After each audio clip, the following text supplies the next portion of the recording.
ஹல்லேலூயா ஹல்லேலூயா. ஒரு முறை கூட சொல்லுவோமா, என் மீட்பர் உயிரோடு இருக்கிறார். ஹல்லேலூயா. எல்லாரும் வாய்களை திறந்து என் மீட்பர் உயிரோடு இருக்கிறார். ஹல்லேலூயா. சத்தத்தை உயர்த்தி என் மீட்பர் உயிரோடு இருக்கிறார்.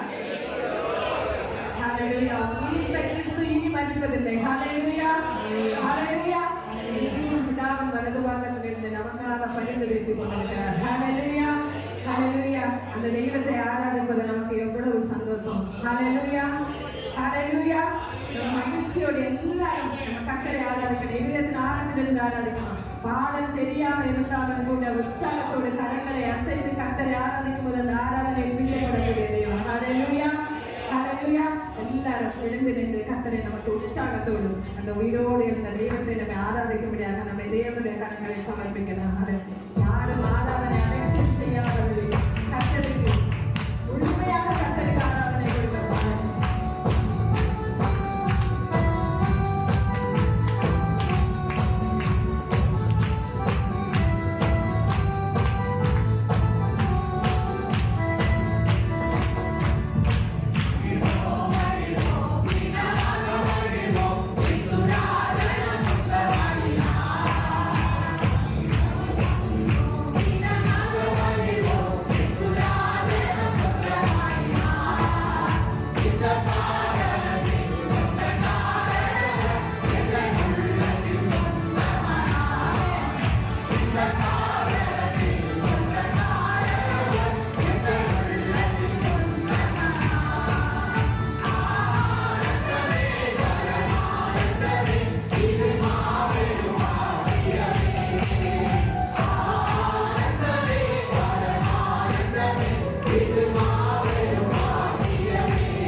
சொல்லுவாங்க. ஹalleluya. அந்த மனுஷர்கள் எல்லாரும் தள்ளிவிட்டாலும் ஹalleluya நம்மை தள்ளிவிடாத ஒரு தெய்வம். ஹalleluya. அந்த தெய்வத்தை நாம் ஹalleluya அந்த இயேசு எனக்கு போதும் என்று எத்தனை பேருக்கு சொல்ல முடியும்? ஹalleluya. ஹalleluya.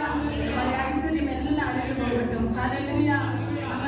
நம்ம சரீரம் எல்லாம் உருக்குலைந்து போகட்டும். ஹalleluya. ஆனால் அவர் நம்மை ஒரு நாளும் தள்ள மாட்டார். ஹalleluya. ஹalleluya. சொல்லுள்ள இடங்களில் நம்மை மேய்த்து நடத்தக்கூடிய தேவன். ஹalleluya. ஒருவேளை சூழ்நிலைகள் எல்லாம் நமக்கு மோசமாக இருக்கலாம். ஒரு சொந்த தாய் தகவல் கூட ஒரு பிள்ளையை வேண்டாம் என்று வெறுத்து தள்ளி இருக்கலாம். ஹalleluya. ஆனால் ஒரு நாள் நம்மை வெறுக்காத தகவல். ஹalleluya. ஹalleluya. நமக்கு பணம் இல்லைன்னா நம்ம மனைவிக்கு நம்மளை வேண்டாம். ஹalleluya. ஹalleluya. நமக்கு அழகு இல்லை, சௌந்தரியம் இல்லைன்னு சொன்னா நம்ம மனைவிக்கு நம்மளை வேண்டாம். ஹalleluya. அதே போல நம்ம கணவர்களுக்கு வேண்டாம், பிள்ளைகளுக்கு வேண்டாம், கர்த்தருக்கு நாம் வேண்டும். ஹalleluya. நம்ம ஒருமுறை கூட சொல்லுவோமா, மனிதர் என்னை தள்ளிவிட்டால் என்னுடைய மாமிசம் எல்லாம், யோபுவின் சரீரம் எல்லாம் அழுகி உருக்குலைந்த போது இந்த இயேசு எனக்கு போதும் என்று சொல்லி இருந்தது போல. ஹalleluya. எல்லாம் எனக்கு போனாலும் எனக்கு இயேசு மாத்திரம் போதும் என்று இன்றைக்கு நாளத்தில் இருந்து மனிதர் என்னை கைவிட்டால், அந்த மாமிசம் அழுகி நான் விட்டாலும், என்னுடைய ஐஸ்வர்யம் எல்லாம் அழிந்து போனாலும் இந்த இயேசு மாத்திரம் எனக்கு போதும் என்று சொல்லி நான் ஒருமுறை கூட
கர்த்தர் இந்த ஆராதனை அங்கீகரித்ததுக்காக எல்லாரும் சத்தமாக ஒரு அல்லேலூயா.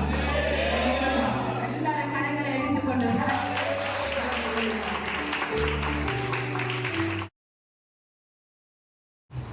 இன்றைக்கு ஒரு ஆசீர்வதிக்கப்பட்ட ஒரு நாள் இல்லையா? ஸ்தோத்திரம். அவர் உயிர்த்தெழுந்தது நம்மை ஆசீர்வதிப்பதற்காக, நம்மை பாதுகாப்பதற்காக, நம்மை பலப்படுத்துவதற்காக, நாம் தேவனுடைய சமூகத்தில் நிலைநிற்பதற்காக, அந்த ஆசீர்வாதத்தை பெற்றுக்கொள்வதற்கு என்ன செய்தால் பெற்றுக்கொள்ள முடியும் என்பதை குறித்து வேத புத்தகத்திலிருந்து சில வார்த்தைகளை உங்களோடு பகிர்ந்து கொண்டு செபித்து முடிக்க விரும்புகிறேன். முதலாவதாக ஏசாயா தீர்க்கதரிசன புத்தகம் அதனுடைய 33வது அதிகாரம் 15-16 வசனங்களை வாசிக்கலாம். ஏசாயா தீர்க்கதரிசன புத்தகம் 33:15-16.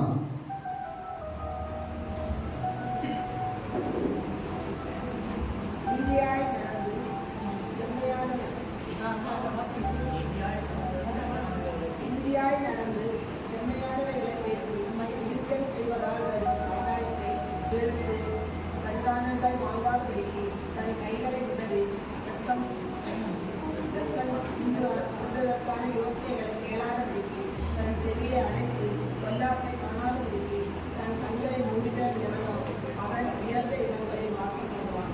கண்மலைகளின் அளவுகள் அவனுடைய உயர்ந்த அடைக்கலமாகும். அவன் அப்பம் அவனுக்கு கொடுக்கப்படும். அவன் தண்ணீர் அவனுக்கு நிச்சயமாய் கிடைக்கும். ஹல்லேலூயா. ஒரு ஆசீர்வதிக்கப்பட்ட ஒரு வார்த்தை. ஸ்தோத்திரம். ஹல்லேலூயா. ஒரு மனிதன் பூமியிலே ஆசீர்வாதமாய் காணப்பட வேண்டும் என்றால் அவன் எப்படிப்பட்ட வாழ்க்கை வாழ்ந்தால் அவனுடைய வாழ்க்கையிலே ஒரு ஆசீர்வாதம் உண்டாகும் என்பதற்கு ஏசாயா தீர்க்கதரிசன புத்தகம் 33வது அதிகாரம் 15-16 வசனம் ஒரு சாட்சியாக எழுதப்பட்டிருக்கிறது. பாருங்க, நீதியாய் நடந்து செம்மையானவைகளை பேசி. முதல்ல என்ன செய்யணும்?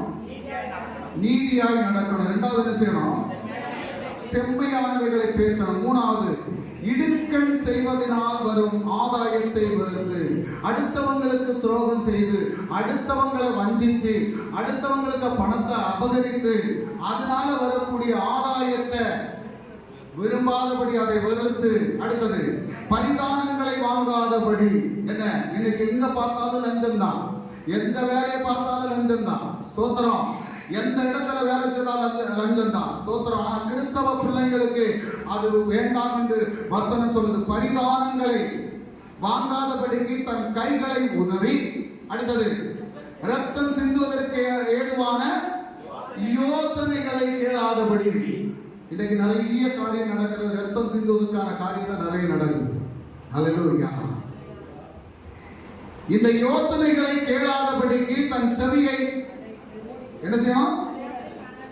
செவியை என்ன செய்யணும்? அடைக்கணுமா? சில வீடுகள்ல 3 குரங்கு வச்சிருப்பாங்க இல்லையா? என்னது வச்சிருப்பாங்க?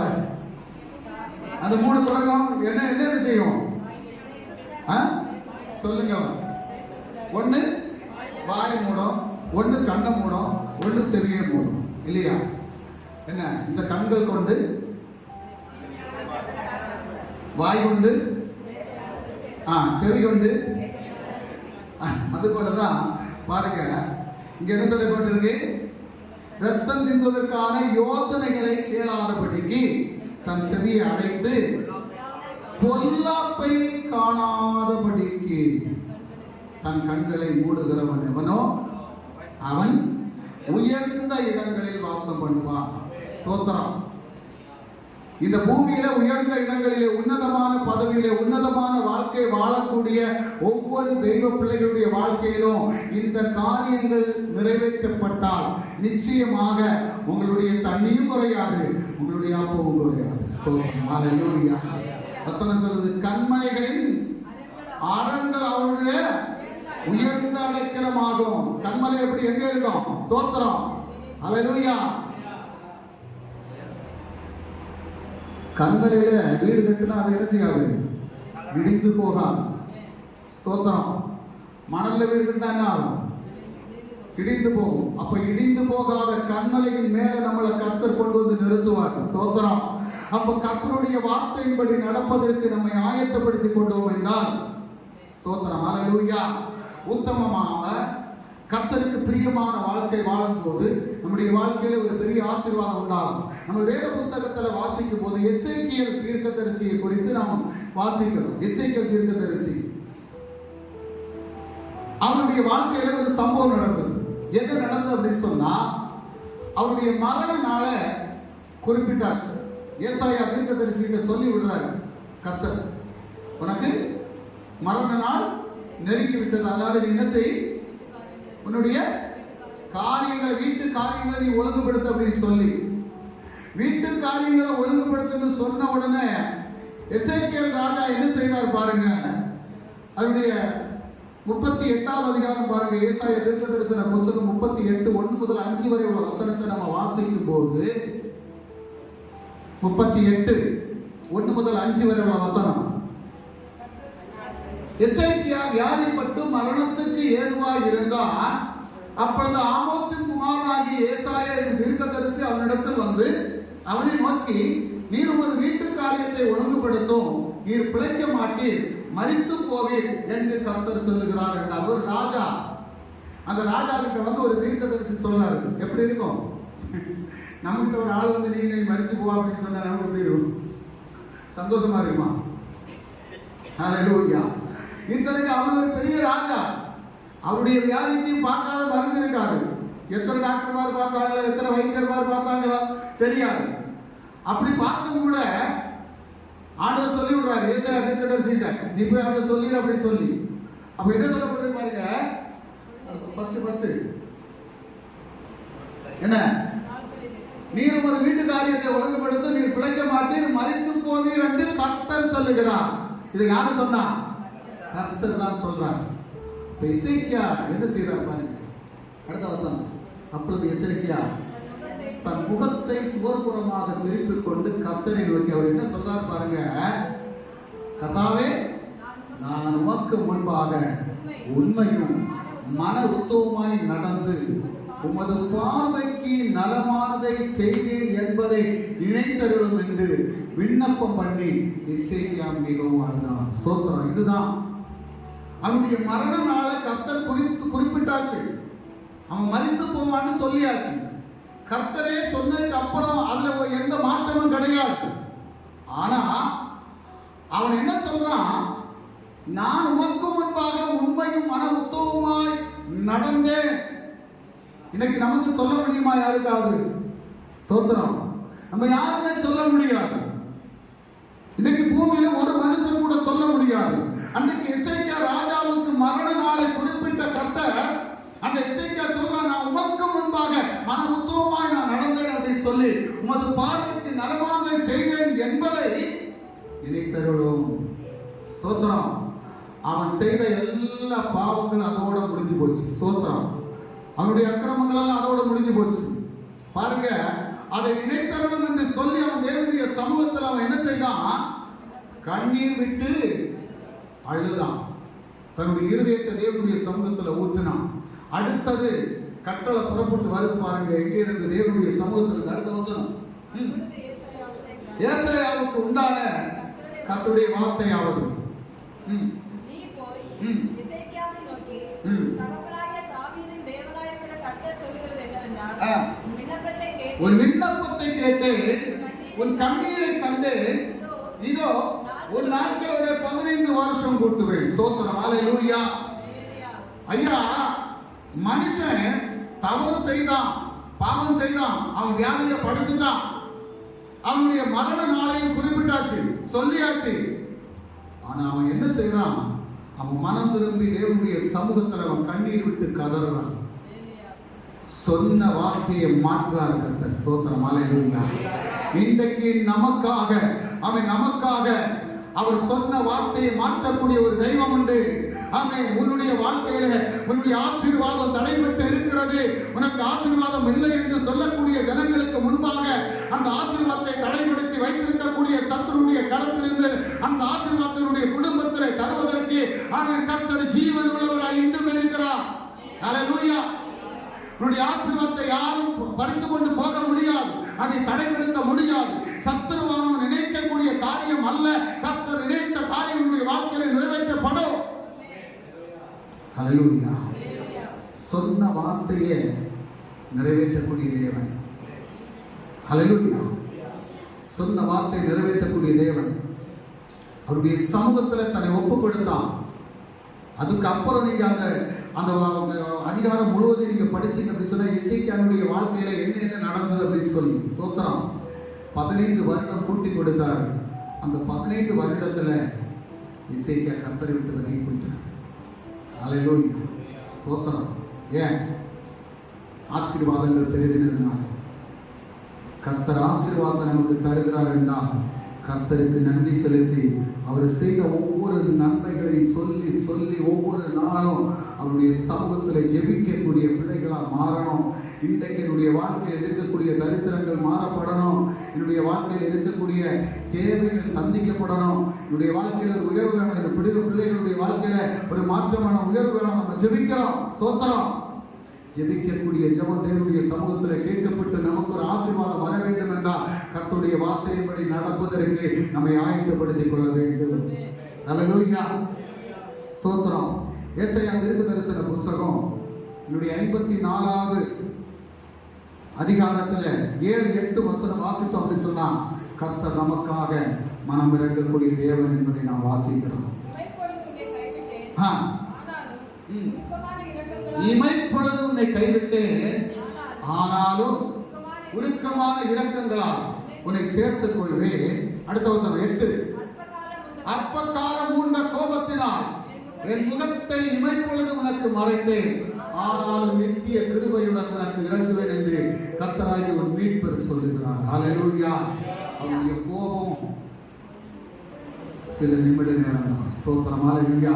சில நேரத்தில் அவர் நம்ம மேல கோபப்பட்டாலும் அந்த கோபத்திலே நம்மளை நிறுத்தக்கூடிய தேவன் அல்ல, நம்மை அதிலிருந்து விடுதலை ஆக்கக்கூடிய தேவன். ஸ்தோத்திரம். ஹல்லேலூயா.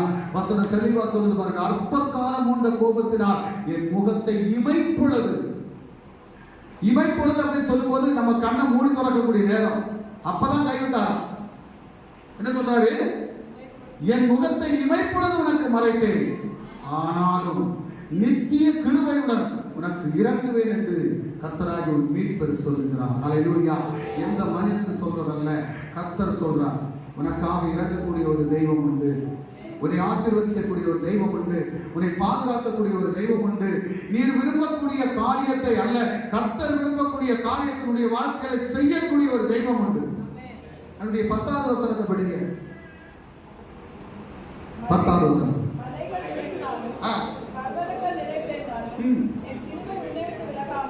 ஆமென். ஹல்லேலூயா. பாருங்க, மலைகள் எல்லாம் விலகி போலாம், பர்வதங்கள் எல்லாம் விலகி போலாம், ஆனால் என்னுடைய கிருபை மட்டும் உன்னை விட்டு விலகாமலும் என் சமாதானத்தின் உடன்படிக்கை நிறைவேறாமலும் இருக்கும் என்று உண்மையில் மனதுள்ள கர்த்தர். ஹல்லேலூயா. ஸ்தோத்திரம். ஐயா, நம்ம பார்க்கக்கூடிய இந்த பெரிய பெரிய பில்டிங் எல்லாம் இருக்கு இல்லையா, 50 நிலை 100 நிலை போட்டு கட்டி போட்டிருக்காங்க இல்லையா, பெரிய பெரிய பர்வதங்களை நம்ம பார்க்கணும் இல்லையா, இதெல்லாம் ஒட்டஞ்சு தரமண்டமாகி போகும். நேற்றுக்கு முன்னாள் நம்ம டெல்லியில் ஏதோ ஒரு இது ஃப்ளாட்டு உடஞ்சிருக்கு தோணும். நிறைய பேர் மரணப்பட்டாங்க. நான் யூடியூப்பில் பார்த்தேன், அதை இங்கிலீஷில் போட்டதுனால நமக்கு தெரியாது. இது எல்லாமே உலகத்தில் நடக்கும். ஆனால் கர்த்தரை நம்பக்கூடிய பிள்ளைங்க, கர்த்தருடைய சமூகத்தில் நிற்கக்கூடிய பிள்ளைங்க, கர்த்தரை நேசிக்கக்கூடிய பிள்ளைங்க, கர்த்தருடைய சமூகத்தில் ஜெபிக்கக்கூடிய பிள்ளைங்க, அவருடைய வார்த்தையின்படி நடக்கக்கூடிய பிள்ளைங்க, அவருடைய வழிகளில் நடக்கக்கூடிய பிள்ளைகளுக்கு அவர் என்ன செய்வாரா? ஹல்லேலூயா. சமாதானத்தின் உடன்படிக்கை நிறைவேறாமல் இருக்கும் என்று உண்மையில் மறந்துவிடுகிற கர்த்தர் சொல்லுகிறார். சமாதானத்தை தரக்கூடிய தேவன் ஒருவர் தான், அவர்தான் இயேசு. ஹல்லேலூயா. சமாதான பிரபுவாக இந்த பூமியிலே வந்த தெய்வம். எத்தனை குடும்பங்கள் இன்னைக்கு சமாதானத்தை இழந்திருக்கிறாங்க. பிள்ளைகள் நிமித்தம், புருஷன் நிமித்தம், மனைவி நிமித்தம், எத்தனையோ குடும்பங்கள். ஆனா இதையெல்லாம் சரிபடுத்துவதற்கு கர்த்தரால் மட்டும்தான் முடியும், தேவனால மட்டும்தான் முடியும். சோத்திரம். சில குடும்பங்கள் ஆசீர்வாதம் இருக்குது, ஆனா குடும்பத்துல சமாதானம் இல்லை. நிறைய பணம் இருக்கு, அந்த பணத்தை வச்சு யூஸ் பண்ண முடியல. சோத்திரம். ஏன்? சமாதானத்தை இழந்திருக்கிறாங்க. கர்த்தர் சொல்றாரு, என்ன சொல்றாரு? மலைகள் விலகினாலும் பர்வதங்கள் நிறைவேறினாலும் என் கிருபை உன்னை விட்டு விலகாதபடி இருக்கும். அவருடைய கிருபை மட்டும் நம்மளை விட்டு விலகாதபடி இருந்தா போதும். ஸ்தோத்திரம். ஹல்லேலூயா. ஒரு நாள் நம்ம நஷ்டப்பட்டு போகாதபடி தேவனுடைய சமுத்திரத்திலே இருக்க முடியும். அதனுடைய 17வது வசனத்தை படிங்க. 17.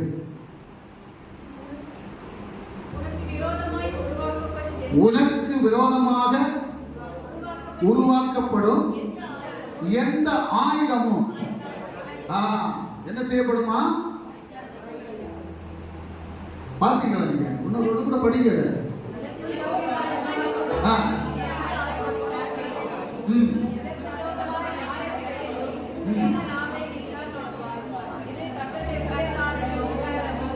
ஹalleluya. வசனம் சொல்லுது பாருங்க, கர்த்தருடைய ஊழியக்காரர்கள் சுதந்திரமும் என்னாலும் அவர்களுடைய நீதியுமாய் இருக்கிறது என்று கர்த்தர் சொல்லுகிறார். உனக்கு விரோதமாய் உருவாக்கப்படும் எந்த ஆயுதமும் வாய்க்காதே போகும். உன் குடும்பத்திற்கு விரோதமாக, உன் தொழிலுக்கு விரோதமாக, உன் குடும்பத்திற்கு விரோதமாக, உன் ஆசீர்வாதத்துக்கு விரோதமாக எழும்பக்கூடிய எந்த அந்நிய சக்திகளையும் கர்த்தர் முறியடித்து உன்னை விடுதலையாக்கி அவன் தேவனுடைய சமூகத்தில் ஆசீர்வாதத்தோடு கண்மலையின் மேல் நிறுத்தக்கூடிய தெய்வம் தான் நீங்க நானும் ஆராதிக்கக்கூடிய தெய்வம். ஹல்லேலூயா. நமக்கு விரோதமா பலரும் பேசுவாங்க, நமக்கு விரோதமா பலரும் எழும்புவாங்க. ஆனா கர்த்தர் நம்மளை விட்டு விலகாதபடி இருப்பார். அவருடைய கிருபை நம்ம மேல இருந்து அப்படி சொன்னா எந்த சத்துரு எழுப்பினாலும் சரி, சத்துரு ஜெயிப்பதற்காக சத்துருடைய கரத்துல நம்மளை ஒப்பு கொடுக்க மாட்டார். அவன் சோத்திரம். காரணம், அவர் ஜெயம் எடுத்து ஜெயாலயம் இருக்கக்கூடிய தேவன், சத்துருவாகிய பிசாசுடைய தலையை தகர்த்த தெய்வம். அவன் அந்த தெய்வத்தை தான் நாம் ஆராதிக்கிறோம். அவர் உயிர் தந்த வல்லமையோடு இன்றும் இருக்கக்கூடிய தெய்வம் என்பதை நமக்கு வெளிப்படுத்தி கொண்டிருக்கிறார். அதனால் உனக்கு விரோதமாக எழும்பக்கூடிய எல்லா அந்நிய சக்திகளும், உனக்கு விரோதமாக உருவாக்கப்படக்கூடிய எல்லா ஆயுதங்களையும் கர்த்தர் முறியடிப்பார். ஹல்லேலூயா, ஹல்லேலூயா.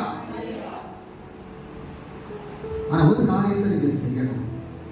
என்ன செய்யணும் பாருங்க. ஏசாயா தீர்க்கதரிசன புத்தகம் 56வது அதிகாரம், 56வது அதிகாரம் அதனுடைய 1-2 வசனம் படிங்க. கர்த்தர் சொல்லுகிறார், நீங்கள் நியாயத்தை கைக்கொண்டு நீதியை செய்யுங்கள். என் வெற்றிக்கு வரவும் என் நீதி வெளிப்படவும் சமீபமாய் இருக்கிறது. இப்படி செய்கிற மனுஷனும் இதை பண்ணிக் கொண்டிருந்து ஓய்வு நாளை பரிசுத்த குலைச்சல் ஆக்காதபடிக்கு ஆசரித்து ஒரு பொல்லாப்பும் செய்யாதபடிக்கு தன் கையை காத்து கொண்டிருக்கிற மனுபுத்திரனும் பாக்கியவான். ஹல்லேலூயா. இன்னைக்கு எத்தனை பேர் ஓய்வு நாளை நம்ம அசட்டை பண்றோம். நமக்கு ஆசீர்வாதம் வேணும், நமக்கு பாதுகாப்பு வேணும், என்ன நல்ல நன்மைகள் வேணும், நல்ல ஆரோக்கியம் வேணும், நம்முடைய பிள்ளைகளுடைய வாழ்க்கை ஆசீர்வதிக்கப்படணும், இதெல்லாம் நம்ம விரும்புகிறோம். ஆனா கர்த்தர் சொல்லக்கூடிய வார்த்தையின்படி நடக்கும் போது மட்டும்தான் அவர் நம்முடைய வாழ்க்கையில் ஆசீர்வாதத்தை தருவார் என்பதற்கு ஆதாரமாக உள்ள வசனம் தான் இது. அந்த வசனத்தினுடைய ஆரம்பம் சொல்லுது பாருங்க. கர்த்தர் சொல்லுகிறார், நீங்க என்ன செய்யணும்? நீங்கள் நியாயத்தை கை கொண்டு நீதியை செய்யுங்கள். இன்னைக்கு நியாயம் செத்து போச்சு, நீதி செத்து போச்சு. சோத்ரா.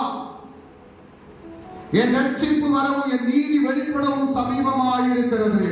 அவருடைய வருகை அது சீக்கிரமாக இருக்கிறது. அவருடைய நியாயம் விசாரிக்கக்கூடிய நாள் அது சீக்கிரமாக இருக்கிறது.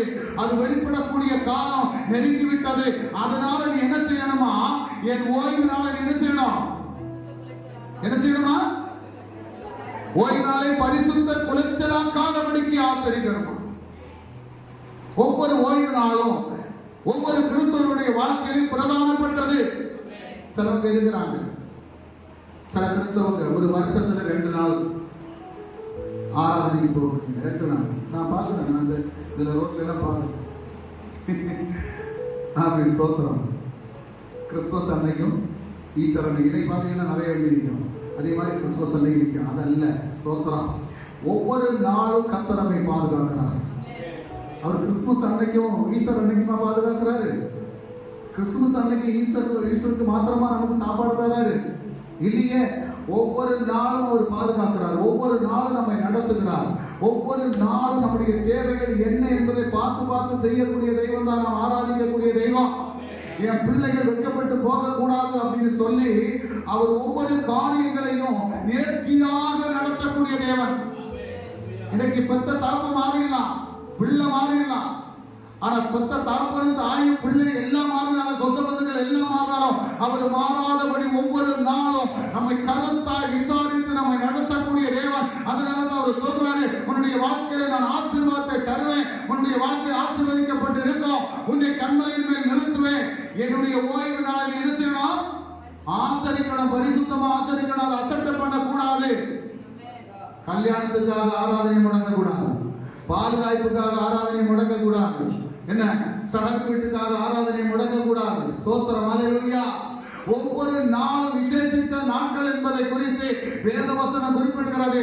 ஆனால் முக்கியமான ஏற்றமும் பிரதானப்பட்ட நாள் கர்த்தர் நமக்கு தந்திருக்கக்கூடிய ஓய்வு நாள். அந்த ஓய்வு நாளை நம்ம அசட்டை பண்ணாதபடி அந்த ஓய்வு நாளை தேவனுடைய சமூகத்தில் வந்து அவரை ஆராதிப்பதற்கும் துதிப்பதற்கு, அவர் செய்த நன்மைகளுக்காக நன்றி செலுத்துவதற்கு நம்மை ஆயத்தப்படுத்திக் கொள்ளும் போது நம்முடைய வாழ்க்கையில மறுபடியும் மறுபடியும் மறுபடியும் அவர் ஆசீர்வாதத்தையும் அவருடைய பாதுகாப்பை நம்ம மேல் பெருக செய்வார். அல்லேலூயா. அப்ப ஓய்வு நாளை நீங்க என்ன செய்யக்கூடாதாமா? அசட்டை பண்ணக்கூடாதாம்.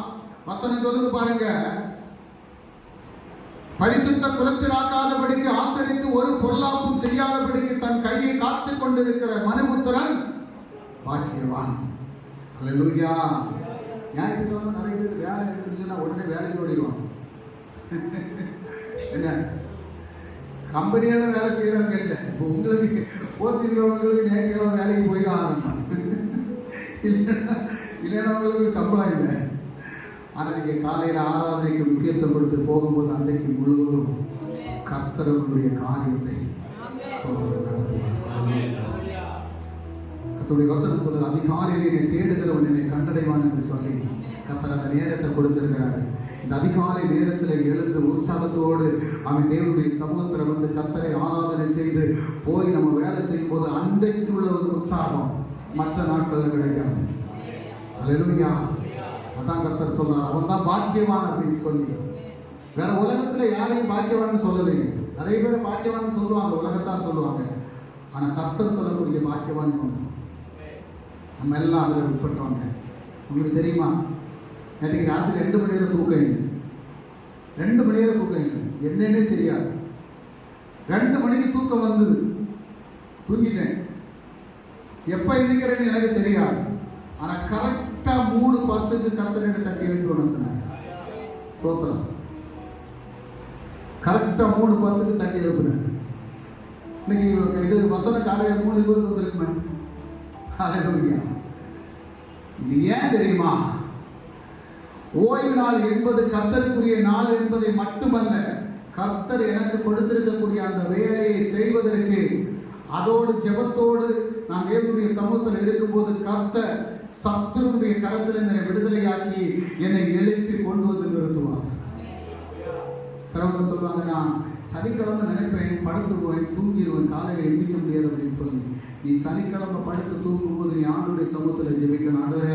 நாளைக்கு உம்முடைய பரிசுத்தமான ஓய்வு நாள், இதை நான் ஆசரிப்பதற்கு உங்களுடைய சமூகத்தில் வரணும், அதுக்கு எந்த தடை வரக்கூடாது அப்படின்னு சொல்லி தேவனுடைய சமூகத்தில் ஜெபித்து கொண்டு நீங்க படுத்து பாருங்க. காலையில கரெக்ட் நேரத்துக்கு கர்த்தர் தட்டி உணர்த்துவார். ஹல்லேலூயா. அந்த எண்ணம் நம்முடைய மனசுல வரணும், அந்த சிந்தை நமக்கு வரணும். ஸ்தோத்திரம். 7 மணிக்கு ஆராதனை சொன்னா 6:45 மணிக்கு உள்ள வர முடியும். ஹல்லேலூயா. ஏன் நம்ம லேட் பண்றோம்? எதனால லேட் பண்றோம்? சிலவங்க சொல்லுவாங்க, ஐயோ பிள்ளை எந்திக்கல. சிலவங்க சொல்லுவாங்க, அங்க தண்ணி இல்லை, இல்ல வண்டி இல்லை. இதெல்லாம் ஒரு சாக்கு போக்கம் சொல்லக்கூடாது. பிள்ளை எங்க பிள்ளைகள்லாம் எத்தனை நாங்க பிறந்த நேரத்திலே கொண்டு வந்தோம். ஸ்தோத்திரம். அதை வீட்டில் போட்டு வர வைக்கு ஒரு நாள் கூட. ஆமா, அதிகாலையில் 4:30 மணி 5 மணிக்கு எழுந்திரிச்சு இருந்து அதை தண்ணியை வச்சு கழுவி எடுத்து கொண்டு வந்துடும். அதனால தான் இன்னைக்கு அது காலையில் அதிகாலையில் நேரத்தோட எழுதிக்கிறது. ஸ்தோத்திரம். நம்முடைய பிள்ளைகளை சின்னதிலே பழக்குவிக்கணும். ஸ்தோத்திரம். ஒரு வண்டி யாத்திரைக்கு போனோம் அப்படின்னு சொன்னா 4 மணிக்கு வண்டி யாத்திரைன்னு சொன்னா நம்ம எத்தனை மணிக்கு போவோம்? ராத்திரி பூரா உறக்கம் வராது. 4 மணிக்கு வண்டினா ராத்திரி பூரா உறக்கம் வராது. ஐயோ படுத்து தூங்கிட்டா வண்டி போயிருமே, வண்டி போயிருமையா, பைசா போயிடும். வண்டி போனா வேற வண்டி வரும், பைசா போயிடும். டிக்கெட் புக் பண்ணா பைசா போயிடும். அப்ப தூக்கமே வராது. அதே போல தூக்கம் இல்லாம இருக்கணும். ஸ்தோத்திர. கர்த்தரை ஆராதிக்க போனோம், கர்த்தரை ஆராதிக்க போனோம். ஏன்னா ஒரு வார காலம் என்ன பாதுகாத்த கர்த்தர் ஒரு வார காலம் என்னை போஷிப்பித்த கர்த்தர், ஒரு வார காலம் நான் செய்யாத காரியங்கள் எல்லாம் எனக்காக செய்த கர்த்தர். ஸ்தோத்திரம், ஹல்லேலூயா. அவருக்காக நான் ஒன்றும் செய்யல, அவர் எனக்கு செய்தார். அதுக்காக நான் கர்த்தரை ஆராதிக்கிறோம். அப்படிப்பட்ட ஒரு உணர்வு நமக்குள்ளார உண்டாகணும். அப்படிப்பட்ட ஒரு வாஞ்சை நம்ம ஒவ்வொருத்தருக்கும் உள்ளாரே உண்டாகணும். அப்படிப்பட்ட வாஞ்சை நமக்கு உள்ளார இருக்கும்போது ஆசீர்வாதத்துக்காக நம்ம ஆசீர்வாதத்துக்கு பின்னால போக வேண்டாம். கர்த்தர் தான ஆசீர்வாதத்தை நமக்கு மேலே சொரிந்து கொண்டே இருப்பார். ஸ்தோத்திரம். முதலாவது தேவனுடைய ராஜ்யத்தின் நீதியை தேடு, பின்பு உனக்கெல்லாம் கொடுக்கப்படும். ஹல்லேலூயா. முதலாவது தேவனுடைய ராஜ்யத்தின் நீதியை தேடுவதற்கு உங்களை ஆயத்தப்படுத்தும் போது வசனம் சொல்றது நீதியாய் நடக்கக்கூடியவர்கள். ஸ்தோத்திரம், ஹல்லேலூயா. ஏசாயா தீர்க்கதரிசன புத்தகம் 58வது அதிகாரம் 11வது வசனத்தை படிங்க. 58:11. கர்த்தர் நித்தமும் உன்னை நடத்தி மகா வறட்சியான காலங்களில்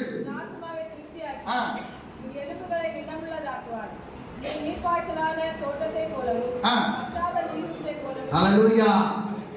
ஸ்தோத்திரம். ஏகദേശம் ஒரு வருஷம் போல கொரோனா வந்து கடைகள் எல்லாம் அடைச்சி வேலைக்கு போக முடியாம, வெளியே போக முடியாம இருந்த காலம் இல்லையா? எத்தனை பேர் பட்டினியா இருந்தீங்க? கர்த்தருடைய பிள்ளைங்க யாராவது பட்டினியா இருந்தீங்களா? ஸ்தோத்திரம். நானும் பட்டினி இருக்கேன், ஒரு நாள் கூட பட்டினி இருக்கேன். அது நிறைய இடத்துல கொண்டு போய் கோழிகள் எல்லாம் இது கொண்டு கிட்டெல்லாம் கொடுத்தாங்க. எங்களுக்கு கிட்ட கிடைக்கல, ஒன்றும் கிடைக்கல. ஆனா கர்த்தர் எங்களை போஷிச்சார். ஸ்தோத்திரம், ஹல்லேலூயா. ஒவ்வொரு ஓய்வு நாள்லயும் நாங்க எங்க வீட்டுல என்ன தெரியுமா? சிக்கன் பிரியாணி தான். ஹல்லேலூயா. ஒவ்வொரு ஓய்வு நாளும். இனி ஆராதனையை நடத்த முடியாது, ஆராதனைக்கு போக முடியாது, வீட்டை விட்டு வெளியே இறங்கினா போலீஸ் பிடிக்கும். நான் என்ன போயிருந்தாங்க. ஸ்தோத்திரம், ஹல்லேலூயா. யாருக்கு வீட்டுக்கு வராண்டான்னு சொன்னாங்களோ அவங்க வீட்டுக்கு போயிடும். யாருக்கு வீட்டுக்கு வராண்டான்னு சொன்னாங்களோ அந்த வீட்டுக்கு போயிடும். பாக்கி எல்லா வீட்டுக்கும் போகலாம் செய்யும். அதான் வசனம் சொல்லுது, கர்த்தர் நித்தம் உன்னை நடத்தி மகா வறட்சியான காலங்களில் உன் ஆத்துமாவை திருப்தியாக்கி, ஸ்தோத்திரம், உன் எலும்புகளை நினமுள்ளதாக்குவார்.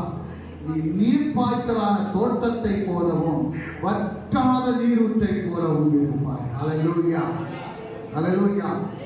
பண்டு எங்கள் வீட்டு பக்கத்தில், எங்கள் வீட்டுக்கிட்ட ஒரு 1 கிலோமீட்டருக்கு அந்த பக்கம் ஒரு சின்ன ஒரு இடத்துல தண்ணி வரும். அந்த தண்ணி ஊறிட்டே தான் இருக்கும். எத்தனை பேர் வந்து குளிச்சாலும் சரி, எத்தனை பேர் வந்து குளிச்சாலும் அது ஊறிட்டே இருக்கும். ஆனால் இப்போ நான் போனாலும் அந்த இடத்துல எல்லாம் இஷ்டம் போல வீடு. அப்போ நான் கேட்டேன், ஒரு ஊட்டுண்டை இருக்கிறாங்க. இல்லை பாஸ்டர், இப்போ அதெல்லாம் போயிட்டு அப்படின்னாங்க. ஸ்தோத்திரம். வருஷங்களா எனக்கு தெரியும். நாங்கள் எல்லாம் போய் அதில் பன்னீர் போல இருக்கும் அந்த தண்ணி. காலையில் அந்த தண்ணியை போய் குளிச்சோம்னா சூப்பராக சூடாகிடும்.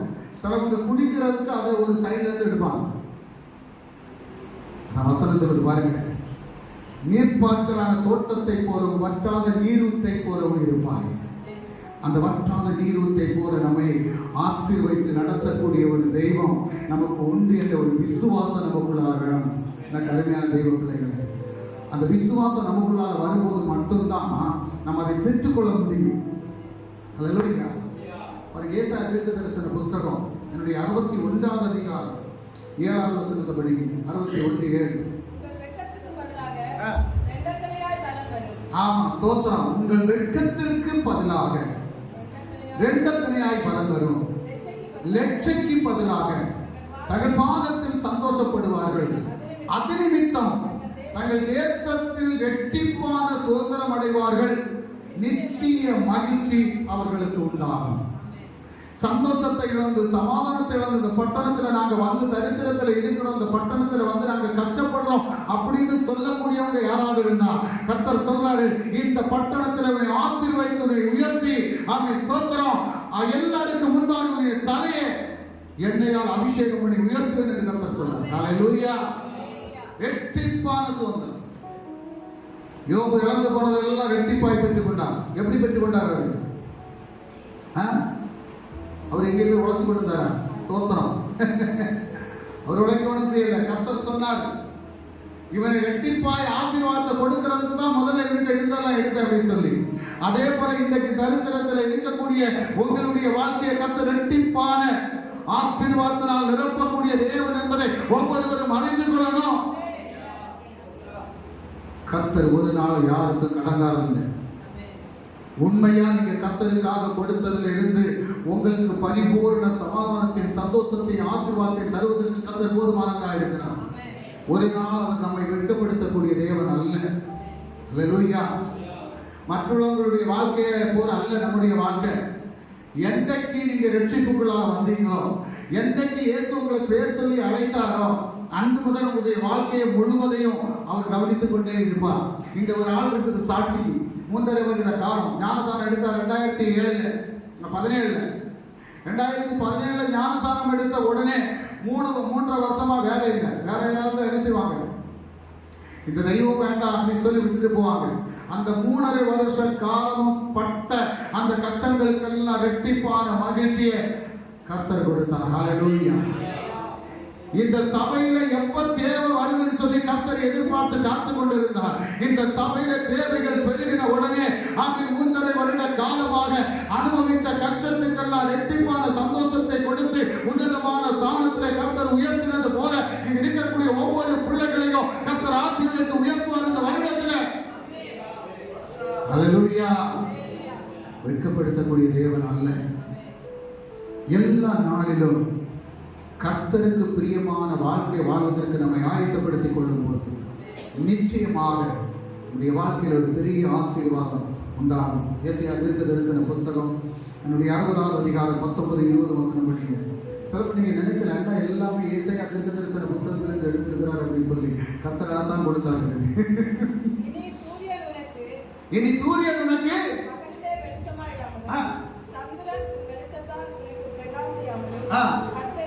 கர்த்தரே உனக்கு நித்திய வெளிச்சமும் உன் தேவனே உனக்கு மகிமையுமாயிருப்பார்.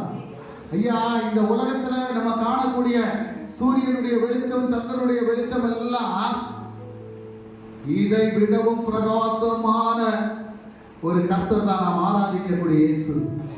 அவருடைய வெளிச்சம் எப்பொழுதும் உன் மேலையும் உன் குடும்பத்தின் மேலையும் இருந்து அப்படி சொன்னா அந்த குடும்பத்துல இருள் வராது. ஹல்லேலூயா. இதெல்லாம் ஒரு நேரத்தில் மாறி போகும். எது? மேகம் மூடி போதுங்க வெளிச்சம் இருக்குமா? இருக்காது. ராத்திரியில நிலாவு இல்லை அப்படின்னு சொன்னா இருட்டாதான் இருக்கும். ஆனா இயேசுவே உன் மேல வெளிச்சமா இருந்தார் அப்படின்னு சொன்னா ஒரு நேரமும் மாறாது. பாருங்க, கர்த்தரே உனக்கு நித்திய வெளிச்சமாக இருப்பார். இது வரையிலும் உன்னுடைய வாழ்க்கையில இருளடைந்த நிலைமையில இருந்த அந்த வாழ்க்கையை கர்த்தர் வெளிச்சம் உள்ள வாழ்க்கையை மாற்ற போறார். சோத்திரம். எத்தனை பேர் நம்புறீங்க? எத்தனை பேர் விசுவாசிக்கிறீங்க? கரங்களை அடித்து கர்த்தரை மகிமைப்படுத்துங்க. இது வரையிலும் இருளில் இருந்த வாழ்க்கை அப்படி ஒரு வெளிச்சத்தின் பாதையை கர்த்தர் இந்த வருஷத்துல நடத்த போகிறார். ஹல்லேலூயா. ஏசாயா 62வது அதிகாரம் 2-3 வசனம் படிக்கலாம். ஏசாயா 62வது அதிகாரம் 2-3. சகல ராஜாக்களும் மகிமையையும் காண்பார்கள். கர்த்தருடைய வாய் சொல்லும் புது நாமத்தால் நீ அழைக்கப்படுவாய். 3வது வசனம். நீ கர்த்தருடைய கையில் அலங்காரமான கிரீடமும் உன் தேவனுடைய கரத்தில் ராஜ முடியுமாய் இருப்பார். ஹல்லேலூயா. ஸ்தோத்திரம்.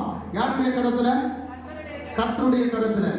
அப்போ கர்த்தருடைய கரத்துல நீ அலங்காரமான கிரீடமும் உன் தேவனுடைய கரத்துல ராஜ முடியுமா இருக்கணும் அப்படின்னு சொன்னா கர்த்தரை விட்டு விலகாதபடி இருந்தா மட்டும்தான் இருக்க முடியும். ஹல்லேலூயா. அதான் கர்த்தர் விரும்புகிறார். ரட்சிக்கப்பட்ட பிள்ளைங்க கர்த்தருடைய அன்பை விட்டு விலகி போயிடக்கூடாது. அவருடைய சமூகத்துல நீங்க ராஜ முடியா இருக்கிறீங்க. ஹல்லேலூயா. கிரீடமா இருக்கிறீங்க. உங்களுக்கு எல்லாருக்கும் ஒரு கிரீடம் கர்த்தர் வைத்திருக்கிறார். அந்த கிரீடத்தை நம்ம பெற்றுக் கொள்ளணும். அதுக்காக நம்ம ஆயத்தப்படுத்தணும். 8-9 வசனம் படிங்க. ஏசாயா 62:8-9. இனி நான் உன் தானியத்தை உன் சத்துருக்களுக்கு ஆகாரமாக கொடேன். இனி உன் தானியத்தை சத்துருக்களுக்கு ஆகாரமாக கொடேன். இவ்வளவு நாளும் நம்ம தானியத்தை யாருக்கெல்லாம் கொடுத்தோம்? சத்துருக்களுக்கு கொடுத்தோம். ஆஸ்பத்திரிக்கு கொடுத்திருப்போம். வேற விதமா செலவழித்தோம். இதெல்லாம் நடந்திருக்கும். மீன் செலவுகள் வந்திருக்கும். இதெல்லாம் வந்திருக்கும். ஆண்டவர் சொல்றாரு, இன்னைக்கு சோதரம் உங்களை ஆசீர்வதிப்பதற்காகவே நான் அழைத்து வந்தேன். அதனால இனி உன் தானியத்தை நான் சத்துருக்களுக்கு ஆகாரமாக கொடு. உன் பிரயாசத்தினால் ஆகிய உன் திராட்சரசத்தை அந்நிய புத்திரர் குடிப்பதும் இல்லை என்று கர்த்தர் தமது வலது கரத்தின் மேலும் தமது வல்லமை உள்ள புயத்தின் மேலும் ஆணையிட்டார். 9வது வசனம். அதை சேர்த்தவர்களே அதை புசித்து கர்த்தரை துதிப்பார்கள். ஸ்தோத்திரம். நீங்க கஷ்டப்பட்டு உழைச்சி சேர்த்து வைத்திருக்கக்கூடியது அது வீண் செலவுக்காக அல்ல, அதை சேர்த்தவர்களை புசிக்கும்படியாக கர்த்தர் கிருபை செய்வார். ஆமென். ஸ்தோத்திரம். உங்க கரங்கள் இருந்து நிறைய போயிருக்கும், ஆனா போறது அல்ல, இனி உங்க கரங்களை கர்த்தர் கொடுக்க போகிறார். எப்படி கொடுக்க போறார் அப்படின்னு சொன்னா, ஸ்தோத்திரம், இந்த உலகம் தரக்கூடிய விதத்தில் அல்ல, என் தேவன் அவர் அளவுக்கு அதிகமாக கொடுக்கக்கூடிய தேவன். ஸ்தோத்திரம். அல்லேலூயா. அபரிமிதமாக ஆசீர்வதிக்கக்கூடிய தேவன், சம்பூர்ணமாக திருப்திப்படும்படியாக ஆசீர்வதிக்கக்கூடிய தேவன். நீ சம்பாதித்ததை, நீ சேர்த்து வைத்ததை நீயே சாப்பிடும்படியாக, உன்னுடைய குடும்பம் சாப்பிடும்படியாக, உன்னுடைய பிள்ளைகள் அதை அனுபவிக்கும்படியாக கர்த்தர் கிருபை செய்வார். பாருங்க, அதை கூட்டி வைத்தவர்களே என் பரிசுத்த ஸ்தலத்தின் பிரகாரங்களில் அதை குடிப்பார்கள். ஹல்லேலூயா. எத்தனை பேர் ஸ்தோத்திரம் ஒரு ஆசீர்வாதம் வேணும்னு விரும்புறீங்க? கடைசியாக ஒரு வசனத்தை வாசிக்கலாம். ஏசாயா தீர்க்கதரிசன புத்தகம் அதனுடைய 63வது அதிகாரம் 7வது வசனத்தை வாசிக்கலாம். 63:7.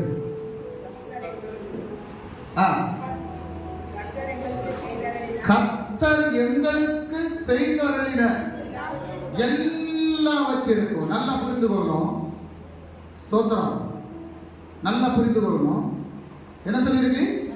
கர்த்தர் எங்களுக்கு செய்தருளின எல்லாவற்றிற்கும் தக்கதாகவும் அவர் தம்முடைய இரக்கங்களின்படியும் தம்முடைய திரளான தயவுகளின்படியும் இஸ்ரவேல் வம்சத்துக்கு செய்த மகா நன்மைக்கு தக்கதாகவும் கர்த்தருடைய கிரியைகளையும் கர்த்தருடைய துதிகளையும் பிரஸ்தாபம் பண்ணுவேன்.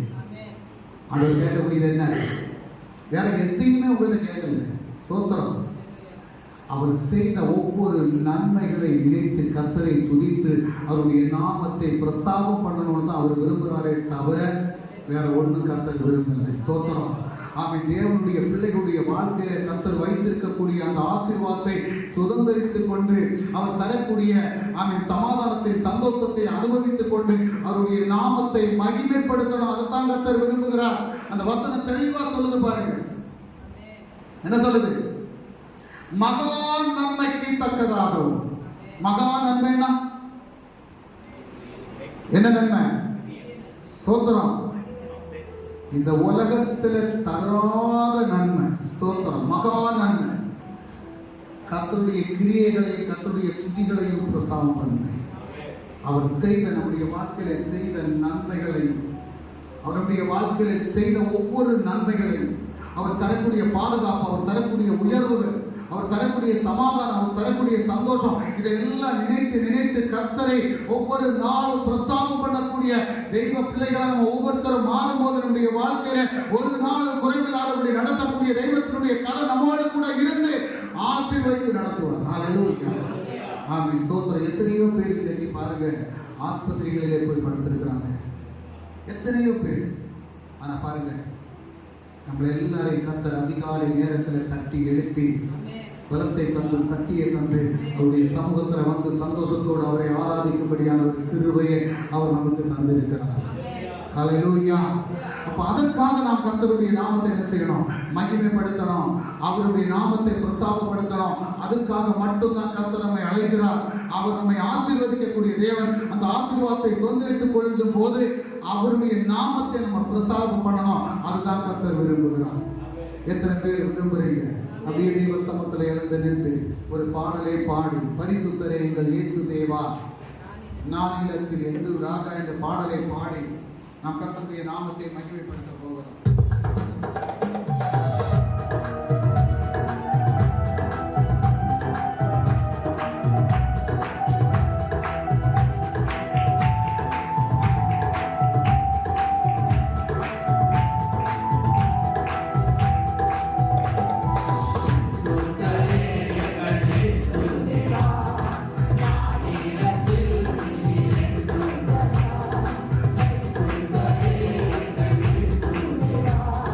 Now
செலுத்துவது ஆமென். ஸ்தோத்திரம் அப்பா. வேற ஒன்றையும் கர்த்தாவினுடைய நினைவை வைக்காதீர்கள். ஆமென். அவர் ஸ்தோத்திரம். ஒவ்வொரு நாளும் உடைய சமூகத்தில் நாங்கள் காத்திருக்கிறோம். ஆமென். ஸ்தோத்திரம் அப்பா. அவருடைய வார்த்தையின்படி நடக்க மேலும் மேலும் கர்த்தாவே சோத்திரம் நாங்கள் ஆசீர்வாதங்களை, சமாதானத்தை, சந்தோஷத்தை பெற்றுக்கொள்ள கர்த்தர்களுக்கு கிருபை செய்ய வேண்டும் என்று சொல்லி என்னுடைய சமூகத்தில் நமக்கு ஜெபிக்கலாம். எல்லாரும் கண்களை மூடி ஜெபிக்கும் போது சகோதரர் மேற்கு முன்பாக வந்து ஜெபிக்கலாம்.